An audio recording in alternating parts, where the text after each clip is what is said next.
তো কালকে ভোরে তো গেলে, হুম। আজকে রাতেই চলে এসছো, আরো তাদের চলে আসতে। তো এখন দুপুরবেলা থেকে কি খাবে বলো, কি রান্না করবো তোমার জন্য? আজকে রবিবার তো, চিকেন এনেছো? চিকেন, চিকেন এনেছি। চিকেন উপরে কারি না চিকেন বিরিয়ানি, কোনটা? চিকেন বিরিয়ানি করবো। আমরা খাবো। উপরে দিদিরও আজকে ছুটি আছে, সোনুও এসছে, চারজনে মিলে। সোনু মানে দিদির বড় মেয়ে। চারজনে মিলে চিকেন কষিয়ে খাবো। বিরিয়ানি বিরিয়ানি এখন চিকেন। তুমি কি খাচ্ছ? এখন এই ছোলা। না না, ভাত খেয়েছো, ভাত খাওয়া হয়ে গেছে। এখন ছোলা কিন্তু। ছোলা, আর আমি একটু ছোলাটা আমি হচ্ছে খাচ্ছিলাম, তো আমি কাঁচা ছোলা আমার ভালো লাগে না, তো ওর ফিনিশিংটা ও করছে। তাড়াতাড়ি রান্না করতে হবে, এবার এখন ঘুমাবে। এখন তুমি কি করবে? বিরিয়ানির জন্য পেঁয়াজ, আদা, রসুন যা যা লাগবে এগুলো আমি কেটে দিয়ে তোমাকে একটু সাহায্য করে তারপরে আমি সেই বলবো। কেন, পুরো নাইট ডিউটি করেছে না, ওই জন্য রেস্ট পুরো পুরো প্রয়োজন। নাইট ডিউটি না? হ্যাঁ, ঠিক আছে, ঠিক চলো আছে, ভাই। Bye bye. আর দোকান থেকে লেবু, ঘি আর টক দই।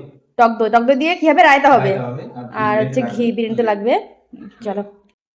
কি গো, কি করছো তুমি এখন? এই যে বিরিয়ানি তৈরি হবে তার জন্য পেঁয়াজ, রসুন, আদা এগুলো কাটছি। তোমার একটু হেল্প করে দিচ্ছি। দিয়ে আমি আবার একটু যাবো বাজারে, দরকার আছে তো ওই জন্য। ও আচ্ছা, তাড়াতাড়ি হবে। ও আচ্ছা আচ্ছা, ঠিক আছে।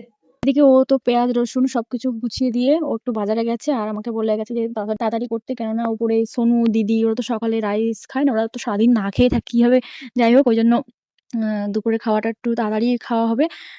আর যেহেতু বিরিয়ানি চিকেন হলে তো খিদেটা তাড়াতাড়ি পেয়ে যায়, আর ওই জন্য আমি একটু শর্টকাটে তাড়াতাড়ি ম্যারিনেট করে রাখবো। দই যা সব দেওয়া হয়। আর ভিডিওটা বেশি না লেন্থি করতে পারিনি, আর যেহেতু খিদে পেয়ে গেছিল আর দিদিরা এসেছে, আর আমি যে ভিডিও বানাই আমি কাউকে বলি না, ওই জন্য ওদের সামনে কোনো ক্যামেরা অন করিনি। আর বিরিয়ানিটা কিন্তু খুব টেস্টি হয়েছিল। হাঁড়িটা যেহেতু ছোট, ওই জন্য হাঁড়ির মধ্যে স্টিম দিয়েছিলাম।